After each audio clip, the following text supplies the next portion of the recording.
Hey everybody, welcome in to a very special series. We're going to be playing Ocarina of Time. Now, I'm going to go ahead and erase this one. Bye-bye. And we're starting up a new file. And as always, I am going with an authentic name.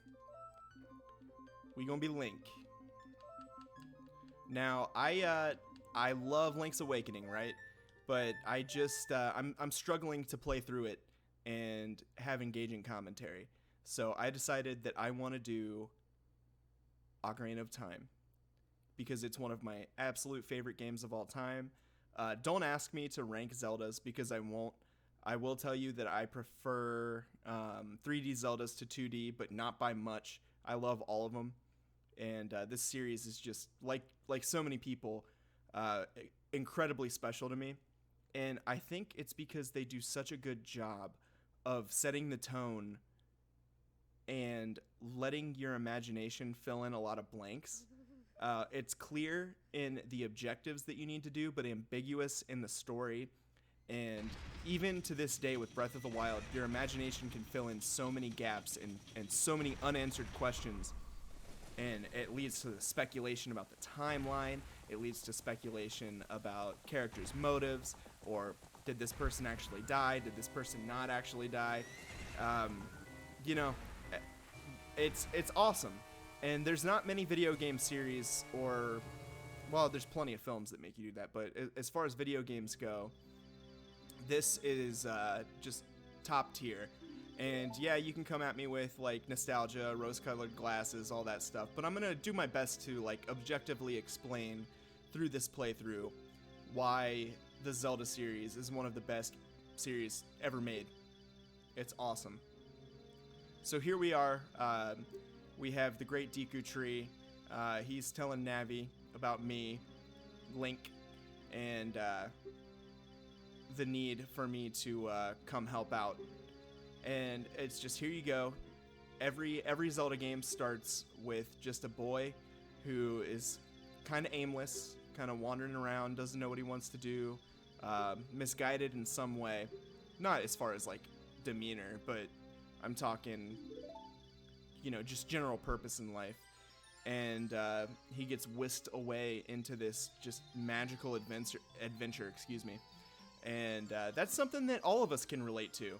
So, every single Zelda has a relatable story with becoming the hero that you want to be, becoming the person that you want to be, and having the courage to stand up to all your problems. And it's easy for us with the controller in hand behind a screen, but I think it's why people with great imagination and people that can get lost in a video game for hours and hours and just forget about life, I think that's why that kind of person enjoys Zelda more than your person who wants that straight-up competitive multiplayer experience, or maybe just more of a clear-cut blockbuster action story, or more of a challenge in a game, you know? But that can absolutely overlap. I love competitive games. I get so into video games, and if I do anything less than the top half, and even that can make me mad sometimes, but regardless, I'm going off on a tangent here. Navi just woke me up, and Link in Ocarina of Time is the only boy in the forest without a fairy. So this is pretty much like a dream come true to get Navi, his partner. Which, the meme that she's so fucking annoying is way overrated. Like, press up on the C-stick, she's gone. Come on now. But anyway, here we are. We are taking our first step into the Kokiri. I used to call it that when I was a kid, and it will slip out. I know it's Kokiri. But we're taking our first step out into that, and we've got Saria coming to... Saria, whatever. I'm going to say Saria, and I'm going to say Kokiri. I know they're wrong, but that's what I grew up with, and fuck you. I hope it pisses you off. But yeah, she's excited that I got my fairy. And, yeah, the Great Deku Tree summoned us, so we're going to go ahead and get there. But Mido is going to be blocking us the entire way. Well, not the entire way, just in front of the entrance. So what we have to focus on right now is getting 40 rupees to get the Deku Shield Man, I am just all over those pronunciations right now, huh? I'm gonna float back and forth subconsciously, but hey, bear with me. So I'm throwing these rocks here. I know there's more consistent ones that I could nab earlier on, but you never know. Sometimes you get lucky, and wow, I did not until the very end there. But yeah, run through grass. You'll find yourself some. In Mito's house, he has a lot of rupees to get too. But I don't like to open those chests for some reason. If there's a chest that I can leave untouched, if I know it's going to be rupees, I like to leave it that way for some reason, because I just have these weird OCD and I'm playing games. I just tried to slash those. I could get the shield or the sword right now, but I don't want to. I just want to get rupees. Nope. So we will go ahead and go up here and get a nice fiver across the bridge. God, going across this bridge as a kid was like impossible.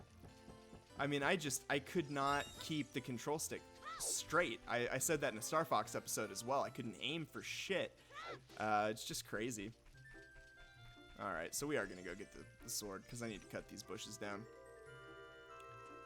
And actually, the first time I played this, I rented it from Blockbuster, knowing absolutely nothing about it.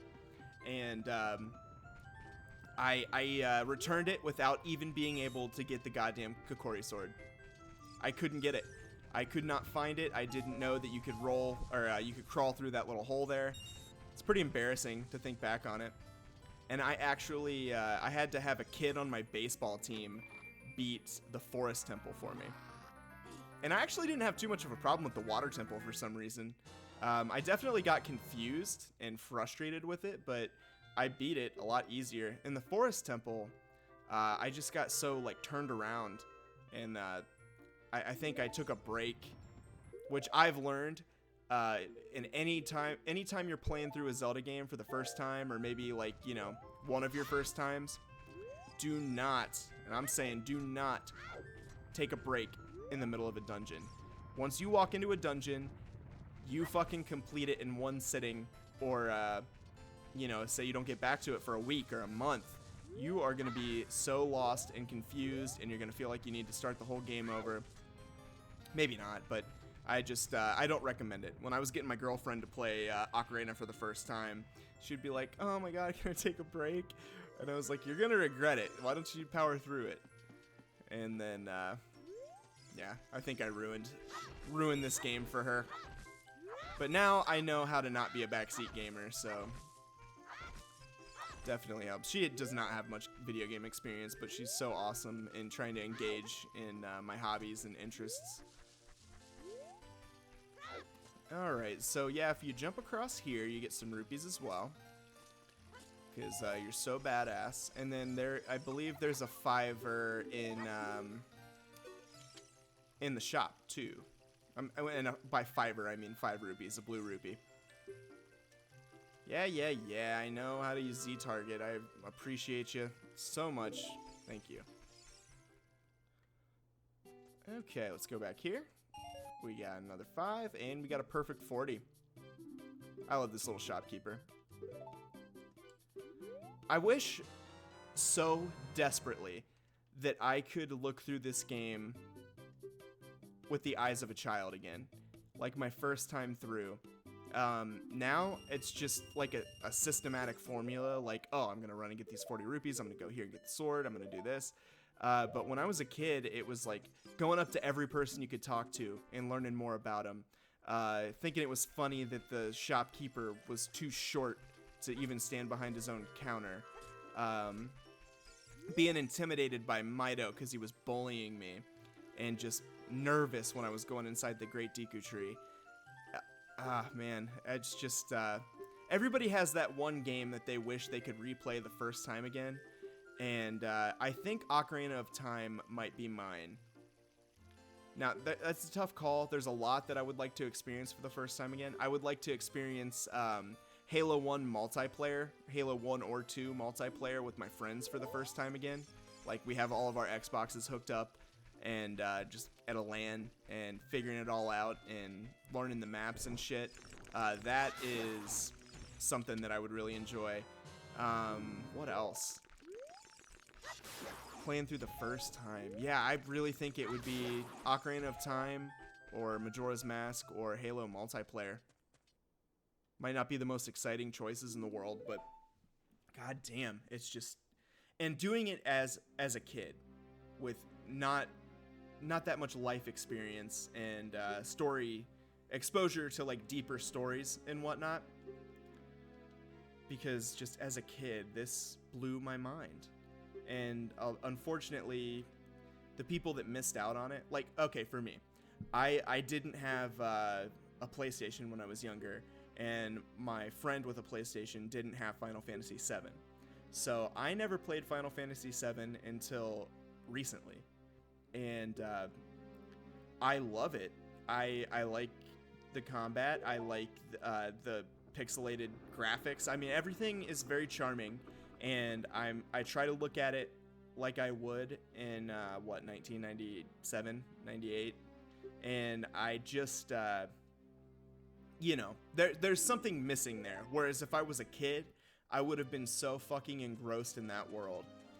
Like, my first exposure to JRPGs was Golden Sun, and my uncle had it. He bought a Game Boy Advance and Golden Sun like right when it came out, and we were visiting family in Pittsburgh, and he busts out this Game Boy Advance with Golden Sun, and I heard the music, and I was intimidated by the RPG elements at first, but he took me to the mall on that trip and got me.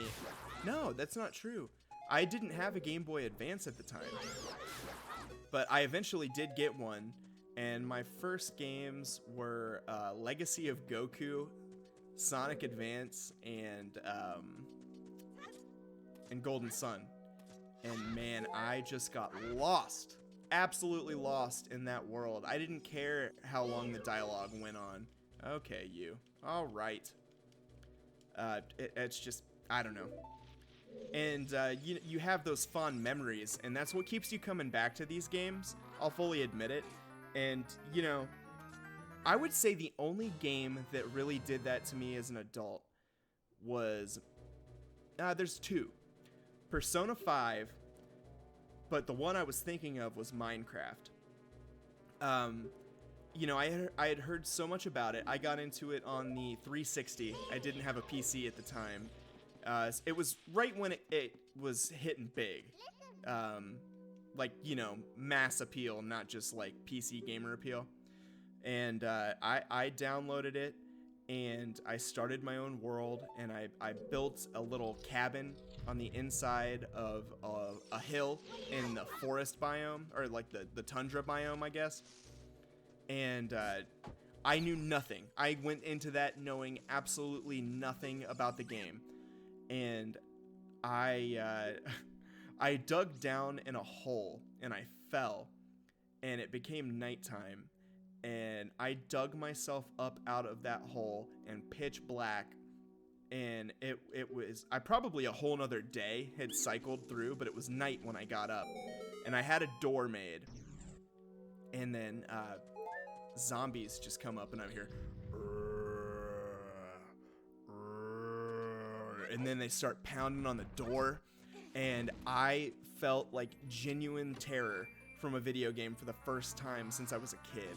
I had no idea what was happening. I just saw these creepy zombies breaking my door down, and I saw skeletons out through there, and I just held on until morning, and then they fucking just start burning and fall over, and I'm like, oh my god, what the fuck do I do now? Just exploring that first file in survival mode is probably my most recent, like, I don't know, just genuine moment with games. And that's special to me. I hope that another game that can, I don't know, just break expectations comes out soon. I mean, Breath of the Wild was a special experience, but after a while, it definitely became formulaic. And but exploring that world for the first, I would say, like 10 hours, 20 hours, that was an experience in itself. So maybe I'm selling it short.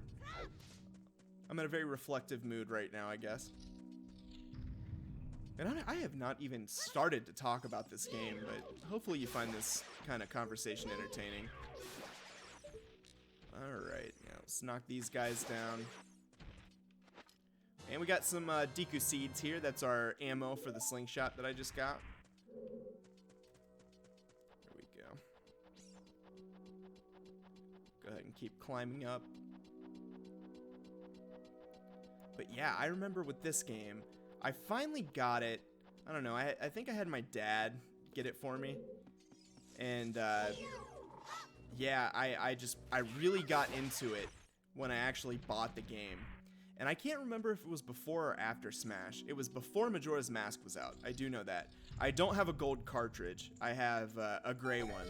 So it had to be a little bit later into Ocarina's life cycle. But yeah, just fun shit. And when I actually bought the game, I knew how to get the sword at that point. And I just explored this dungeon and was in awe and scared. I remember the first time I played Mario 64, I had my cousin beat King Bob-omb because I was fucking scared of it. I was a little bitch, but that's okay. Come on, come down, motherfucker. I know I could, you can get him. God, come on.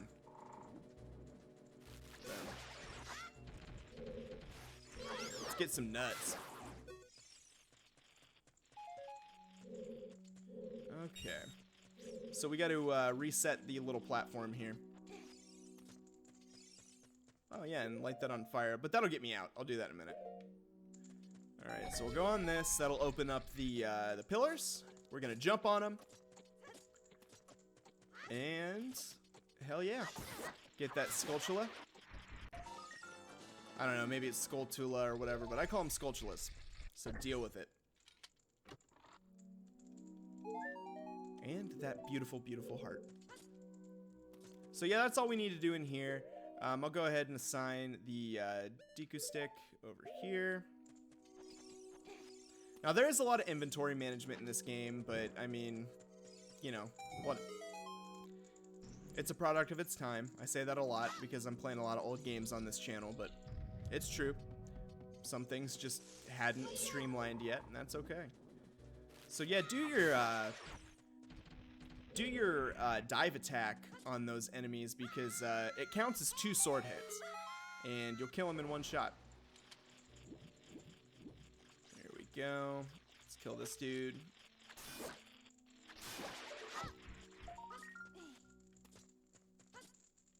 Oh man, this is just such a good game. I love getting the Skulltulas. That little jingle brought me so much joy when I was a kid. I felt like I did something really great. It's just, you know, most of the things that Nintendo was going for when they designed these games really hit home with me as a kid. And thinking about it as an adult, I hope that there's something of equal value that my kids can get invested in. And something that'll let them use their imagination a little bit. And just, you know, with these early 3D graphics, your brain, like, really automatically filled in a lot of blanks. At least I did. And I've heard other people say that before, too. Where, you know, I see Link here. He's all polygonal and shit, but I have my own, like, image. It's like when you read a book. Your brain automatically fills in a picture for you. And with these early 3D games, at least for me, like I had part of the puzzle presented for me to take in visually, but I like imagined what shit would really look like with better, not graphics, but you know, how it would look to me if I actually saw it with my own 2 eyes. And it was cool. And these games, all these text-based games, taught me how to read better. I learned so many vocabulary words from pretty much Zelda alone. Yeah, it's just the generation before us didn't really understand how games could be used as a learning tool. Like all this puzzle solving and problem solving in Zelda, it's great. I mean, obviously there's games that won't teach you that, but I think video games overall are good. And whatever comes for the generation that I end up raising with my kids, when that day comes, I hope that I'm not like out of touch and prevent them from enjoying a hobby that could stimulate them and help them grow and just, you know, have a fucking good time with. It doesn't even have to be, it doesn't have to have some kind of message with it. God damn it, that sucks. Go ahead and wait here, because I'm not gonna get another cycle.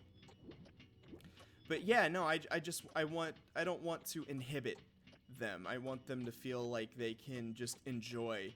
I was a very, very, I could have totally made it. I was a very sheltered kid. I was told no a lot. My mom didn't really take the time to understand things, not just video games, but, you know, generally just being a kid in the 90s and early 2000s. She didn't get it, and she didn't really let me flourish and grow as a person when I was a kid. And it took me a long time through pretty much all my 20s to really like figure myself out. So if you're from like a similar upbringing and you've struggled with that kind of thing with your parents, or maybe something in the same vein but not quite the same, and you're feeling a little lost, just keep grinding out. Do what you know you need to do to succeed. There are paths that you need to take. Get your degree, work hard, and you keep doing that, and everything will sort itself out. And if you don't feel like you can do it, seek like some counseling or something. I swear, I swear by it. There's no negative stigma. Just go. If you have the means to help yourself be better, then do it. But that's just me. How the fuck did I get here? Jesus Christ. But no, my mom like sheltered me and stuff, and I could only play video games on the weekends, and it was very limited, and I think that made me fucking obsessed with video games way worse than if I could have just played them whenever. I had, up until, you know, like junior high school, when I started fucking around, I had literally perfect grades.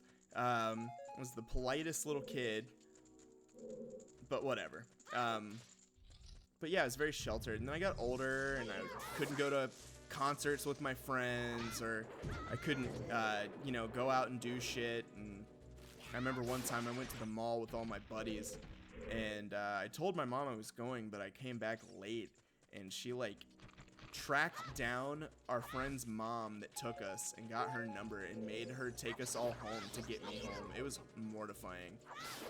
And I got in so much trouble, man. And that's exactly the kind of shit that I'm not gonna do with my kids. I love my mom. She did her best. And she definitely, like, a lot of these morals that I'm telling you now are imparted from her, but I want to go about it in a more flexible way. And, you know, I have a lot of anxiety, and I kind of blame it on like my strict upbringing, and I don't want my kids to feel that way. I don't. It's not fun. Not fun dealing with anxiety. So yeah, after all this talk, I'm gonna listen to it. We'll see how it goes. It might end up on YouTube, it might not. But holy hell, what a therapeutic little session we're having on Ocarina of Time right now. So we'll push that back down. If for whatever reason we need to leave the dungeon, we can get back really quick and easy. Oh jeez, we're almost done. Now, fun little fact here. Oh, what am I doing? I'll tell you when we get down there. But yeah, so you push that block down, and you get this lit right here. Jump across, and then roll on the web, and pull your sword out so you don't lose your stick. I never like to lose a Deku stick. And now the code here. You gotta kill him. 231. 23 is number 1. I always remembered that because at the time, Michael Jordan was the superstar of the world.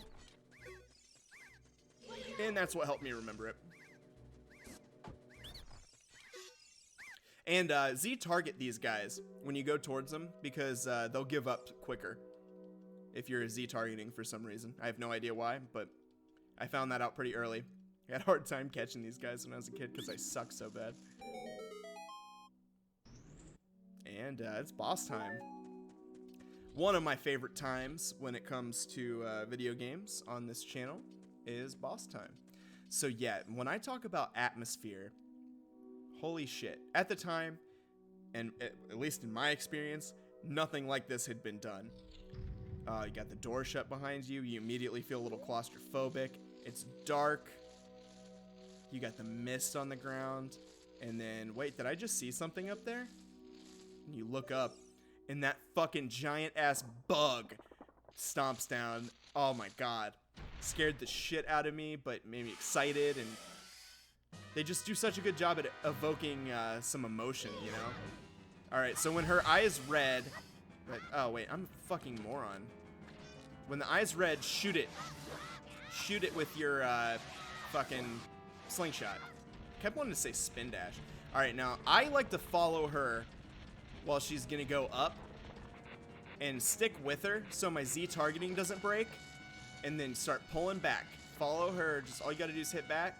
That eye's gonna turn red and she'll normally lay eggs. Shoot her, she'll fall down, and you just start going to town with that dive attack. And that is Queen Goma. Fucking done. Have I really been recording for 26 minutes? Oh my god. Well, I guess that's gonna be the first episode, is a fucking half hour of footage. And, you know, actually, I think I'm gonna call it here.